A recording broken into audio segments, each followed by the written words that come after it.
নিষেধাজ্ঞার পরও বিদেশ সফর, এবার হিসাব রক্ষণ কর্মকর্তা সহ মালয়েশিয়া যাচ্ছে হাইটেক পার্কের 15 জনের বহর। যৌক্তিকতা নিয়ে সাফাই সচিবের। এলডিসি উত্তরণে প্রস্তুত নয় বাংলাদেশ, দাবি ব্যবসায়ীদের। ভিন্নমত গবেষণা প্রতিষ্ঠানগুলোর। বাস্তবতা মেনে এগিয়ে যাওয়ার তাগিদ বাণিজ্য সচিবের। উপকূলে নিয়ে ইলিশের বেড়ে ওঠার পরিবেশ। ছোট ফাঁসের অবৈধ জালে ঘেরা নদী সমুদ্র পথ, ধ্বংস হচ্ছে পোনা, কমছে উৎপাদন। ব্যবস্থা নেওয়ার গতানুগতিক আশ্বাস। শাহজালালে কার্গো ভিলেজে অগ্নিকাণ্ডের ফাঁকেই ভল্ট ভেঙে অস্ত্র চুরি। তথ্য লুকিয়েই থানায় জিডি বিমানের। সমন্বয়হীনতাকে দুষছেন আমদানিকারকরা। এবং প্রযুক্তি খাতে বিপ্লবের আভাস চীনে। দেশটির স্টার্টআপগুলোর অভাবনীয় সাফল্য। এআই, রোবট, ব্রেইন মেশিন ইন্টারফেসে একের পর এক উদ্ভাবনের চমক।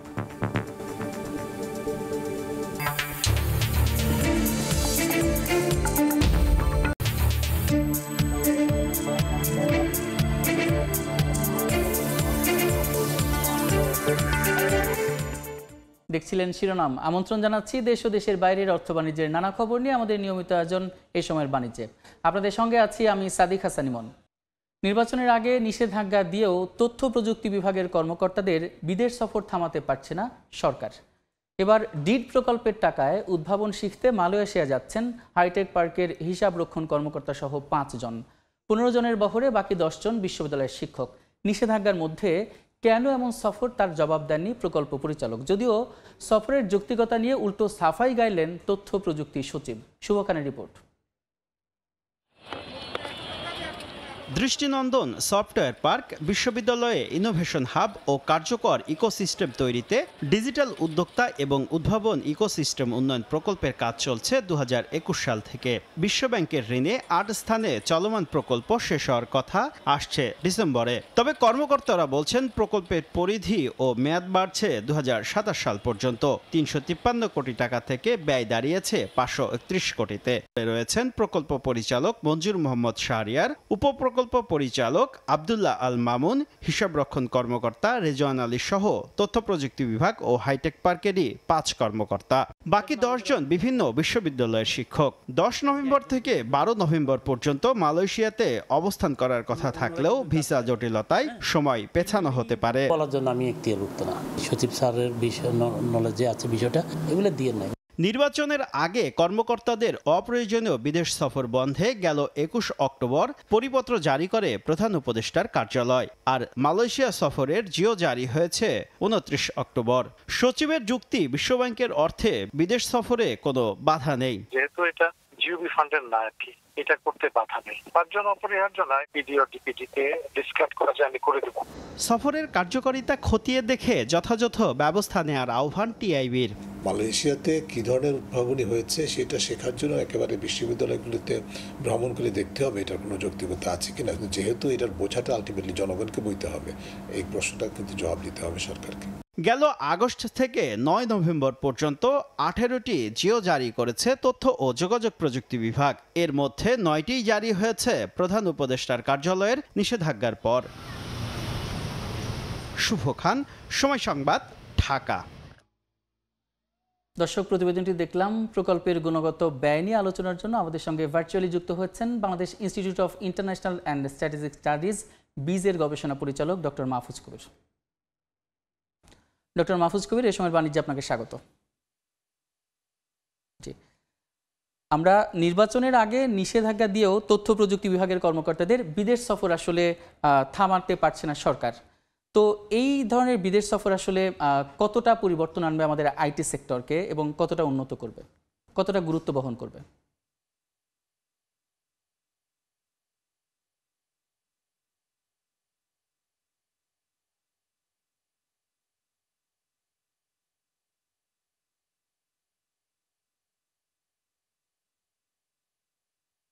ডক্টর মাহফুজ কবির, আমরা আপনাকে শুনতে পাচ্ছি না। কিছুক্ষণ পর আবারও আপনার সঙ্গে আমরা যুক্ত হওয়ার চেষ্টা করব। চলে যাচ্ছি পরের খবরে। 3 বছর পার হলেও এলডিসি গ্র্যাজুয়েশন করতেই হবে, এমন বাস্তবতা মেনে ব্যবসায়ীদের আগামী বছরই উত্তরণের জন্য ব্যবসায়ীদের এগিয়ে চলার তাগিদ দিয়েছেন বাণিজ্য সচিব। যদিও গবেষণা প্রতিষ্ঠান PRI মনে করে আগামী বছর গ্র্যাজুয়েশনে যাওয়া ঠিক হবে না। অবশ্য ভিন্ন অবস্থান CPDর। Bangladesh Malaysia chamber of commerce and industry BMCCI আয়োজিত এক সেমিনারে নিজেদের দাবির পক্ষে যুক্তি তুলে ধরেন তারা।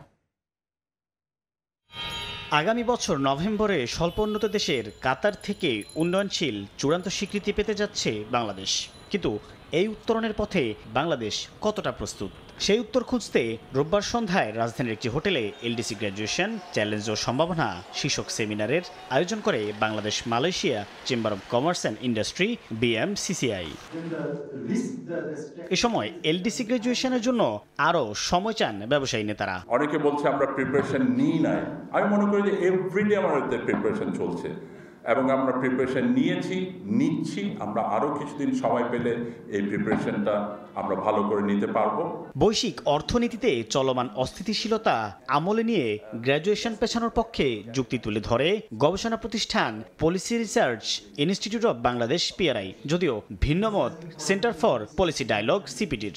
Uncertainty, global economy, global investment, global trade, there is uncertainty. That's the new normal. এই অবস্থায় we are about to graduate. There's talk of graduation. Our garment industry is now very proudly said that they are globally competitive, safe factories, and they're not doing their export very well. My point is that we will never be prepared unless we didn't actually face any kinds of a war. সেমিনারে বাস্তবতা মেনে LDC উত্তরণের পথে ব্যবসায়ীদের প্রস্তুতি নেয়ার তাগিদ দেন বাণিজ্য সচিব। আর এই চ্যালেঞ্জ মোকাবিলায় অর্থনীতিবিদদের পাশে চান তিনি। We'll have to graduate. এখন না হলে 3 বছর পরে তো করতে হবে, তখন তো বলতে পারবো না আরও 3 বছর।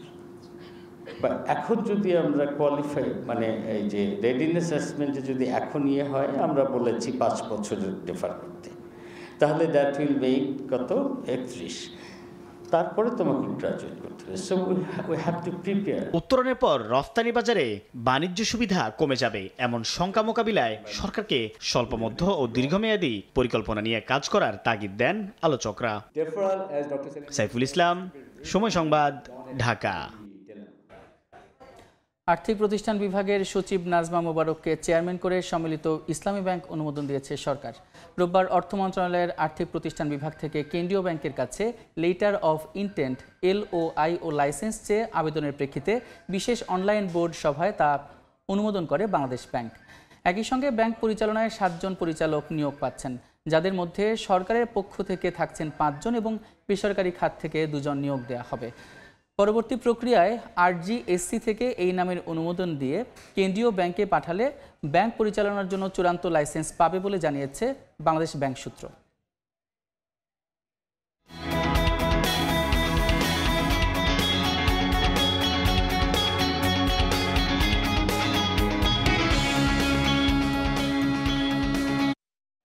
চট্টগ্রাম বন্দরের লালদিয়া কন্টেইনার ইয়ার্ড ও বে টার্মিনাল এলাকায় পরিবহন টার্মিনাল উদ্বোধনী অনুষ্ঠানে কথা বলছেন নৌ উপদেষ্টা ব্রিগেডিয়ার জেনারেল অবসরপ্রাপ্ত ডক্টর M শাখাওয়াত হোসেন। সরাসরি চলে যাচ্ছি সেখানে।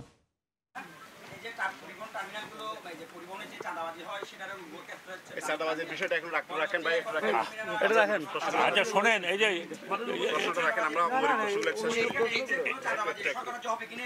যে আমার ভাই, এটা শোনেন, ভবিষ্যতে চাঁদাবাজি হবে কি হবে না আমি তো ভবিষ্যৎবাণী করতে পারবো না, তবে আমরা যে ব্যবস্থা করছি পুরোটাই ডিজিটাল করার চেষ্টা হবে এগুলো, এবং চট্টগ্রাম পোর্টও এটা যখন হবে পুরোটা চাঁদাবাজি, আশা করি চাঁদাবাজি কমে যাবে।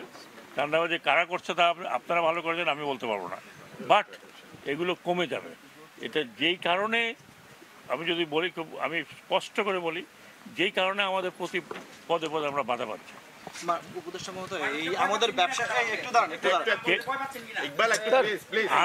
আমি নাম জানি না, কিন্তু চাঁদাবাজি হচ্ছে না। আপনারা বলেন হচ্ছে কি হচ্ছে না, আমি নাম জানি না, আমি তো ইনভেস্টিগেট করি না, তো আমি তো ইনভেস্টিগেটর না।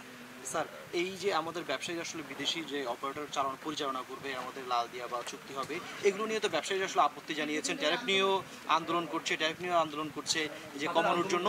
এই বিষয়গুলো নিয়ে আসলে আপনাদের পরিকল্পনা ঠিক একটু যদি বলেন। আমরা যা পরিকল্পনা করছি তাই করেছে। এখন ওনারা যদি অন্যভাবে দেখেন, আমি একটা ছবি পেন্ট করলাম, আমি বললাম যে এই ছবিটা হচ্ছে জঙ্গলের একটা ছবি, আপনি বললেন না এটা জঙ্গলের ছবি না, তো দেখাচ্ছি জন্তু জানোয়ার। এটা তো আপনার ইন্টারপ্রিটেশন, তাই না? আমার তো ইন্টারপ্রিটেশন না, আমি তো ইন্টারপ্রেট করে বলছি এই ছবিটা ভাই আমি ছবিটা এঁকেছি, এটা প্রচুর গাছপালা দেখা যাচ্ছে, এটা দেখাচ্ছে আজকাল যেভাবে পেন্টিং হয়। এখন আপনি যদি মনে করেন যে আপনার মতো করে বলবেন, তো আপনি কি বলতেই পারেন, আমি স্টপ করতে পারবো? আগে তো ওনারা কোনো কথা বলতেন না, এখন নতুন কথা শিখেছেন, তো কাজে প্রত্যেকটা জিনিসই তারা হইচই করবেন, এটি স্বাভাবিক। আমি ওনাদের দোষ দিচ্ছি না, ওনাদের কাজই হচ্ছে একটু হইচই করা, যা গত 17 বছর করতে পারেননি, এখন সবাই সেটা মুখ থেকে বই করছে। চট্টগ্রামে কথা বলছেন নৌ উপদেষ্টা ব্রিগেডিয়ার জেনারেল অবসরপ্রাপ্ত এম শাখাওয়াত হোসেন। আমরা সরাসরি যুক্ত ছিলাম সেখানে। তার বক্তব্যের বাকি অংশ দেখতে ভিজিট করুন সময় টিভির ফেসবুক পেজে। দেখছেন এই সময়ের বাণিজ্য, সঙ্গে থাকুন। তথ্য প্রযুক্তি প্রকল্পের ব্যয় নিয়ে আলোচনার জন্য আমাদের সঙ্গে যুক্ত হয়েছিলেন ডক্টর মাহফুজ কবির। আমরা আবারও তার সঙ্গে আলোচনায় যুক্ত হচ্ছে। ডক্টর মাহফুজ কবির, আপনাকে আবারও স্বাগত এই সময়ের বাণিজ্যে। ধন্যবাদ। জি, এই যে নির্বাচনের আগে নিষেধাজ্ঞা দিয়েও তথ্য প্রযুক্তি বিভাগের কর্মকর্তাদের বিদেশ সফর থামাতে পারছে না সরকার, তো আসলে এই সফরটা কতটুকু তথ্য প্রযুক্তি খাতের উন্নতি করবে বা কতটুকু গুরুত্ব বহন করে? হ্যাঁ, ধন্যবাদ। আসলে যে বিষয়গুলো হয় মানে এখন তো একটা পরিপত্র জারি হয়েছে এবং একই সঙ্গে যে পরিষ্কার নির্দেশনা আছে যে অপ্রয়োজনীয় বিদেশ ভ্রমণ পরিহার করতে হবে। তবে ওই যে সমস্ত প্রকল্পগুলো আসলে বিদেশি অর্থায়নে বাস্তবিত হয় সেখানে কিছু ফ্লেক্সিবিলিটি থাকে। তবে তারপরেও আমি মনে করি যে এত বড় একটা দল নিয়ে সেখানে যে ট্রেনিং এ যাওয়া এবং যাদেরকে আসলে এটার মধ্যে ইনক্লুড করা হয়েছে যে সমস্ত কর্মকর্তা বা যে দলের সদস্য, তো সেটার প্রাসঙ্গিকতা নিয়েও কিন্তু ইতিমধ্যে প্রশ্ন উঠেছে এবং সেটা নিয়ে কিন্তু তারা সেভাবে ব্যাখ্যা দিতে পারেনি যে আসলে কেন এইরকম একটা সফর হচ্ছে। তো সব মিলিয়ে আসলে হয়তো কাগজে কলমে দেখানো যাবে ইম্প্যাক্ট, কিন্তু সত্যি সত্যি কতটুকু তার প্রভাব পড়ছে সেটা কিন্তু পরিষ্কার করে বলাটা খুব কঠিন। জি জি, এটা আসলে যদি বলি যে হাইটেক পার্কের হিসাব রক্ষক সহ 5 জন কর্মকর্তা যাচ্ছেন এবং সর্বমোট 15 জন যাচ্ছেন। তো দেখা যায় যে হাইটেক কর্মকর্তার যদি বলি যে মহাপরিচালক যাচ্ছেন, তারপরে মহাপরিচালক সহ অনেকেই যাচ্ছেন, উপমহাপরিচালকও যাচ্ছেন। তো আসলে কতটুকু যৌক্তিকতা আপনি দেখছেন? না, প্রতিষ্ঠানের প্রধান এবং উপপ্রধানের একসঙ্গে যাওয়াটা আসলে আমার মনে হয় যে আসলে নীতিমালাটা রয়েছে সেটার কিছুটা পরিপন্থী।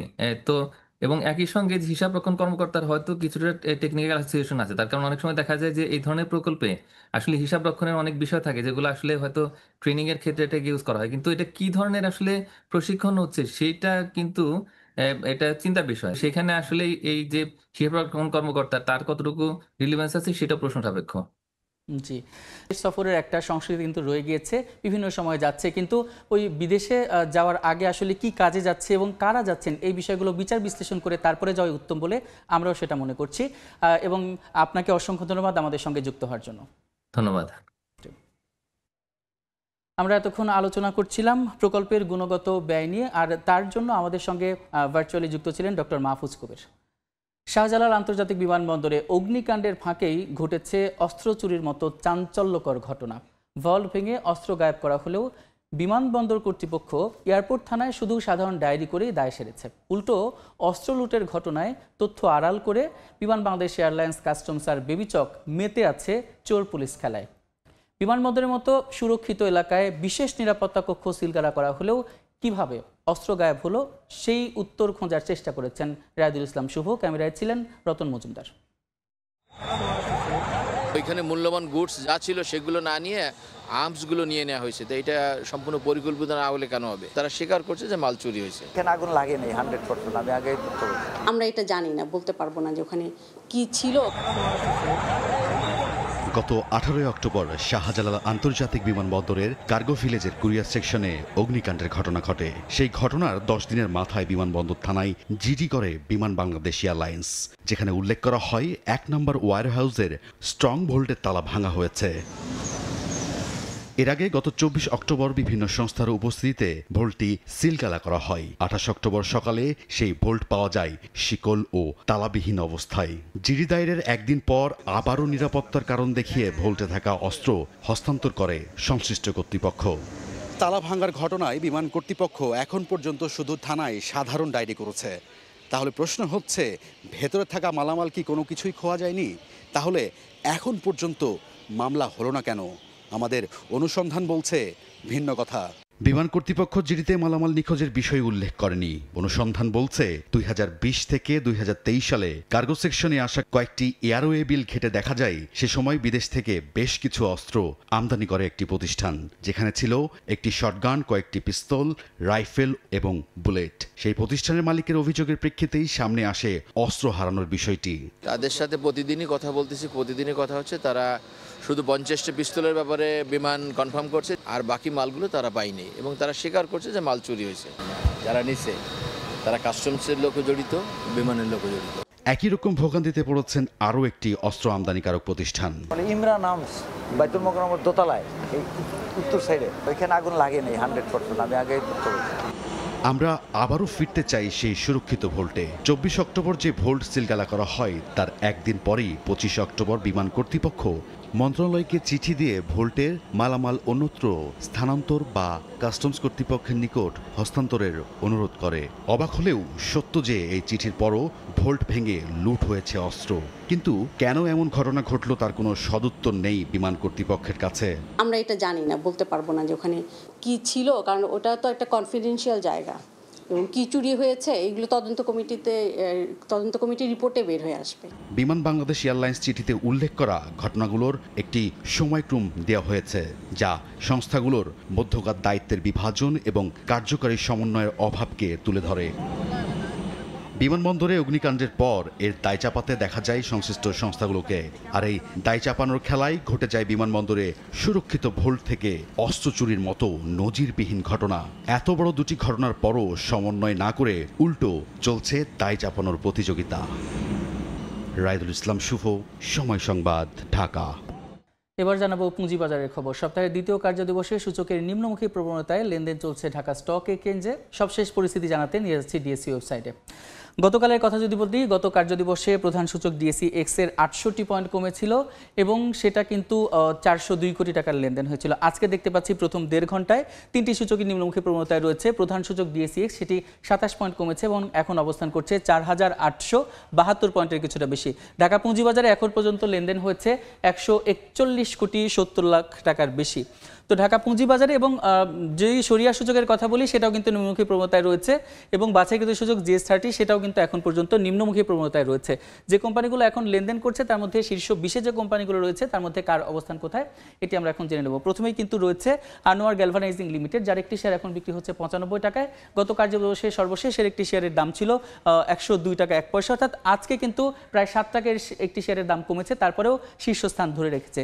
দ্বিতীয় অবস্থানে রয়েছে ওরিয়ন ইনফিউশন, যার একটি শেয়ার এখন বিক্রি হচ্ছে 393 টাকা 10 পয়সায়। গত কার্যদিবসে 374 টাকা 90 পয়সায় বিক্রি হয়েছিল, অর্থাৎ আজকে কিন্তু এর একটি শেয়ারের প্রায় 20 টাকার মতো দাম বেড়েছে। তারপরে রয়েছে সামিট অ্যালায়েন্স পোর্ট লিমিটেড, যার একটি শেয়ার এখন বিক্রি হচ্ছে 46 টাকা 20 পয়সায়। তারপরে রয়েছে মনোস্পল, যার একটি শেয়ার এখন বিক্রি হচ্ছে 113 টাকা 10 পয়সায়।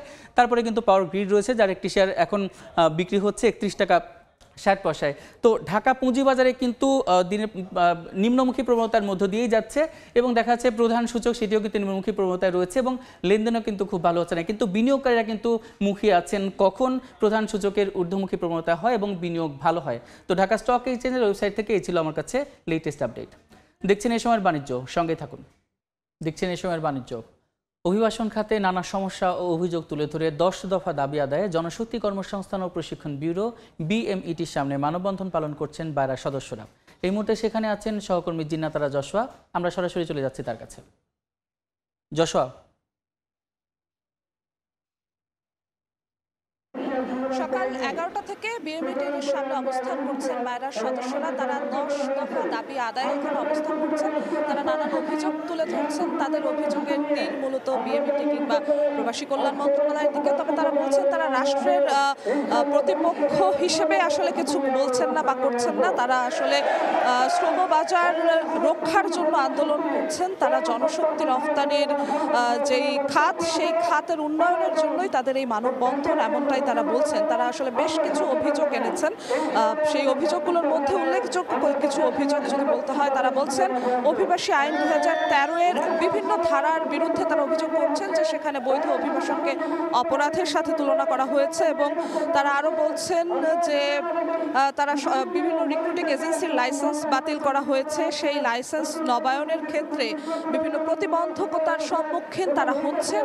লাইসেন্স নবায়নের ক্ষেত্রে যেন পূর্বের নিয়মই বহাল থাকে সেই দাবিও তারা তুলছেন এবং তারা বলছেন যে বহির্গমন ছাড়পত্র ইস্যুতে অপ্রয়োজনীয় বিভিন্ন বাধা দেয়া হচ্ছে, সেই বাধা দূর করার জন্য, সেই প্রতিবন্ধকতা দূর করার জন্য যা যা করণীয় তা যেন বিএমইটি কিংবা মন্ত্রণালয় করে সেই দাবিও তারা তুলছে। এবং তারা বলছে যে অভিযোগের নিয়ে একটি বাণিজ্য তৈরি হয়েছে, সিন্ডিকেট তৈরি হয়েছে, অভিযোগের নামে রিক্রুটিং এজেন্সিগুলোকে হয়রানি করা হচ্ছে এমন অভিযোগ তুলছেন রিক্রুটিং এজেন্সিদের যে সংগঠন বায়রা, সেই বায়রার সদস্যরা। এবং তাদের ইতিপূর্বেই বললাম যে 10 দফা দাবি, তারা বলছেন যে 10 দফা দাবি বাস্তবায়ন করতে হবে এবং অতি দ্রুত 10 দফা বাস্তবায়ন হবে এমন প্রত্যাশা তারা বলছেন। এবং তারা বলছেন যে মানব পাচার প্রতিরোধ আইন 2012 এবং অভিবাসী আইন 2013 এর যে কিছু ধারা রয়েছে যা সম্পূর্ণ সাংঘর্ষিক এমন অভিযোগ তারা করে বলছেন যে সংঘর্ষপূর্ণ ধারা বাতিল করতে হবে। এবং যেমনটি বলছিলাম যে 45টি বাতিলকৃত রিক্রুটিং এজেন্সির লাইসেন্স পুনরায় ফিরিয়ে দেওয়ার যে দাবি, সেই দাবিও তারা তুলছেন। সব মিলিয়ে তারা বিভিন্ন অভিযোগ এনেছেন বিএমইটির বিরুদ্ধে কিংবা মন্ত্রণালয়ের বিরুদ্ধে এবং সেই অভিযোগগুলো এনে সেই সমস্যা নিরসনের জন্য 10 দফা দাবি তারা তুলেছেন এই মানববন্ধন থেকে। এবং তারা বলছেন যে তাদের প্রত্যাশা খুব শীঘ্রই তাদের 10 দফা দাবি মেনে নেওয়া হবে এবং শ্রম বাজার রক্ষার জন্য তাদেরকে সহায়তা করা হবে। এই ছিল আমার কাছে বিএমইটি থেকে সবশেষ খবর। কাকরাইলে জনশক্তি কর্মসংস্থান ও প্রশিক্ষণ ব্যুরোর সামনে থেকে যুক্ত ছিলেন সহকর্মী জিন্নাত রাজস্ব।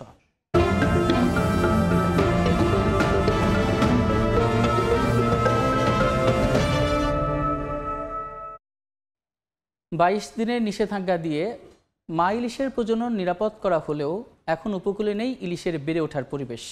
ছোট ফাঁসের অবৈধ জালে ঘিরে রাখা হয়েছে নদী ও সমুদ্রপথ। বেহুন্দি, বাঁধা, চরঘেঁষা আর ট্রলিং জালে প্রতিদিনই ধ্বংস হচ্ছে পোনা ও সামুদ্রিক জীববৈচিত্র্য। তবে ব্যবস্থা নেওয়ার গতানুগতিক আশ্বাস মৎস্য বিভাগের। তৌকিব পাদার ছবিতে শিকদার জাবির হোসেনের রিপোর্ট।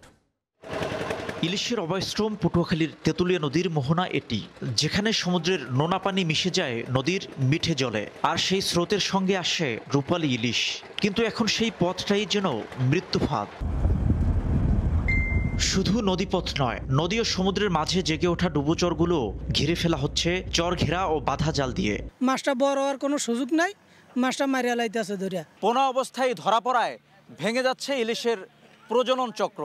গবেষকরা বলছেন এই ধারা অব্যাহত থাকলে শুধু ইলিশ নয়, সমুদ্র উপকূলের জীববৈচিত্র্য পড়বে হুমকির মুখে। সার্বিকভাবে এটাকে যদি আমরা আসলে জনগণের জন্য একটা সামাজিক আন্দোলন হিসেবে গড়ে তুলতে পারি, তাহলেই কিন্তু আমরা আসলে এই ইলিশ সহ অন্যান্য যেই প্রাকৃতিক জীববৈচিত্র্য রয়েছে তাদের সকলকে কিন্তু বাঁচাতে পারবো। এদিকে অসাধু জেলের অতি লোভের খেসারত দিচ্ছেন সাধারণ জেলেরা। ছোট মাছ ধ্বংস হওয়ায় নদীতে কমে গেছে মাছের উৎপাদন। ডিম ছাড়ার পর ওই ডিমগুলো যখন বড় দেয় তখন বেন্তি জাল দিয়ে মাইরিয়া ফেলায়। তবে অবৈধ জাল ব্যবহারকারীদের বিরুদ্ধে ব্যবস্থা নেওয়া হচ্ছে বলে জানায় স্থানীয় মৎস্য বিভাগ।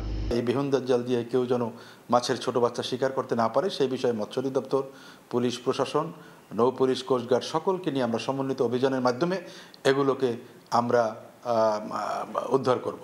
বিশ্বে মোট ইলিশের প্রায় 86 ভাগই উৎপাদিত হয় বাংলাদেশের নদী ও সমুদ্রে, আর বাকি 14 ভাগ ভারত ও মিয়ানমারে।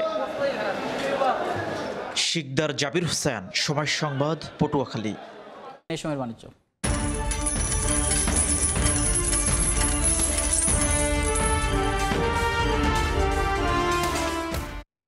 চাহিদা মতো সরবরাহের পূর্বাভাসে বিশ্ববাজারে কমছে অপরিশোধিত জ্বালানি তেলের দাম। তবে ঊর্ধ্বমুখী রয়েছে প্রাকৃতিক গ্যাস, গ্যাসোলিন আর কয়লার বাজার দর। চাহিদা মতো উৎপাদনের পূর্বাভাসে বিশ্ববাজারে কমেছে অপরিশোধিত জ্বালানি তেলের দাম। সপ্তাহ ব্যবধানে অপরিশোধিত জ্বালানি তেল ওয়েস্ট টেক্সাস ইন্টারমিডিয়েট দাম কমেছে 1.32%। সোমবার সকালে প্রতি ব্যারেল কেনাবেচা হয়েছে $60.24। দাম কমেছে ব্রেন্ট ক্রুডেরও। এক সপ্তাহে 1.21% কমে প্রতি ব্যারেলের দাম নেমেছে $64.10। তবে চাহিদা বাড়ায় দাম বেড়েছে কয়লার। প্রতি মেট্রিক টন বিক্রি হচ্ছে $110.45। সপ্তাহ ব্যবধানে বেড়েছে 5.44%। দাম বেড়েছে গ্যাসোলিনেরও। এক সপ্তাহে 2.22% বেড়ে প্রতি গ্যালন এই জ্বালানি সোমবার সকালে হাত বদল হয়েছে $1.96। সপ্তাহ ব্যবধানে 4.61% কমেছে প্রাকৃতিক গ্যাসের দাম। প্রতি MMBTUর কেনাবেচা হয়েছে $4.46। সাইফুল ইসলাম, সময় সংবাদ। দেখছেন এই সময়ের বাণিজ্য, সঙ্গেই থাকুন। দেখছেন এই সময়ের বাণিজ্য। চীনের প্রযুক্তি খাতে মিলছে নতুন বিপ্লবের আভাস। দেশটির প্রযুক্তি জগতে আলোড়ন তুলেছে কয়েকটি প্রতিষ্ঠান। রোবট, কৃত্রিম বুদ্ধিমত্তা ও ব্রেইন মেশিন ইন্টারফেসে একের পর এক উদ্ভাবন তুলে ধরেছে দেশটির শীর্ষ স্টার্টআপগুলো। চীনের জেজিয়াং প্রদেশের উজেনে অনুষ্ঠিত 2025 সালের ওয়ার্ল্ড ইন্টারনেট কনফারেন্সে নিজেদের সর্বশেষ উদ্ভাবন নিয়ে হাজির হয় দেশটির শীর্ষ প্রযুক্তি স্টার্টআপগুলো। স্মার্ট গ্লাস থেকে শুরু করে স্বয়ংচালিত রোবট, প্রদর্শনী জুড়ে দেখা গেছে কৃত্রিম বুদ্ধিমত্তা নির্ভর পণ্যের নানামুখী প্রয়োগ। প্রযুক্তি নগরী হাংজোয়ের 6 উদীয়মান প্রতিষ্ঠানকে বলা হচ্ছে চীনের 6 লিটল ড্রাগনস। এই প্রতিষ্ঠানগুলো কৃত্রিম বুদ্ধিমত্তা, robotics, gaming, brain machine interface ও মেটাভার্স প্রযুক্তিতে নতুন দিগন্ত খুলেছে। ইউনিট্রি রোবোটিক্সের হিউম্যানয়েড রোবট এবার প্রদর্শনীতে দর্শকদের নজর কাড়ে। নতুন সংস্করণে রোবটগুলো একের পর এক ব্যাকফ্লিপের মতো জটিল কসরত করতে সক্ষম। অন্যদিকে ব্রেইন কোরের বায়োনিক হাত এখন ব্যবহারকারীর শরীর থেকে আলাদা হয়েও মস্তিষ্কের সংকেত অনুযায়ী কাজ করতে পারে। বায়োনিক হাত নিয়ন্ত্রণের জন্য মস্তিষ্ক থেকে সংকেত পাঠানো হয়। এরপর কৃত্রিম বুদ্ধিমত্তা অ্যালগরিদমের মাধ্যমে হাতটি আমি যে কাজটি করতে চাই তা বুঝে নেয়। এই প্রযুক্তি দূর থেকে যান্ত্রিক হাত পরিচালনা করতে সক্ষম, যা বিপজ্জনক পরিবেশে বিভিন্ন কাজ সম্পন্ন করতে পারে। এছাড়া ডিপ রোবোটিক্সের নতুন রোবট কুকুর এখন নিজে নিজেই দিক নির্দেশনা নিতে পারে এবং এটি প্রতিবন্ধকতা অতিক্রম করতে সক্ষম। চীনের এই তরুণ প্রযুক্তি স্টার্টআপগুলো রোবোটিক্স ও এআই এ বিশ্বের নতুন মানদণ্ড স্থাপন করছে, যা ভবিষ্যতের বুদ্ধিমত্তা নির্ভর জীবনধারার পথচিত্র বদলে দিতে পারে। ইয়াসিন মোহাম্মদ জিসান, সময় সংবাদ। এ পর্যায়ে শীর্ষ সংবাদগুলো জানিয়ে দিচ্ছে আরেকবার। নিষেধাজ্ঞার পরও বিদেশ সফর, এবার হিসাব রক্ষণ কর্মকর্তা সহ মালয়েশিয়া যাচ্ছে হাইটেক পার্কের 15 জনের বহর। যৌক্তিকতা নিয়ে সাফাই সচিবের। এলডিসি উত্তরণে প্রস্তুত নয় বাংলাদেশ, দাবি ব্যবসায়ীদের। ভিন্নমত গবেষণা প্রতিষ্ঠানগুলোর। বাস্তবতা মেনে এগিয়ে চলার তাগিদ বাণিজ্য সচিবের। এবং উপকূলে নেই ইলিশের বেড়ে ওঠার পরিবেশ। ছোট ফাঁসের অবৈধ জালে ঘেরা নদী সমুদ্র পথ। ধ্বংস হচ্ছে পোনা, কমছে উৎপাদন। ব্যবস্থা নেওয়ার গতানুগতিক আশ্বাস।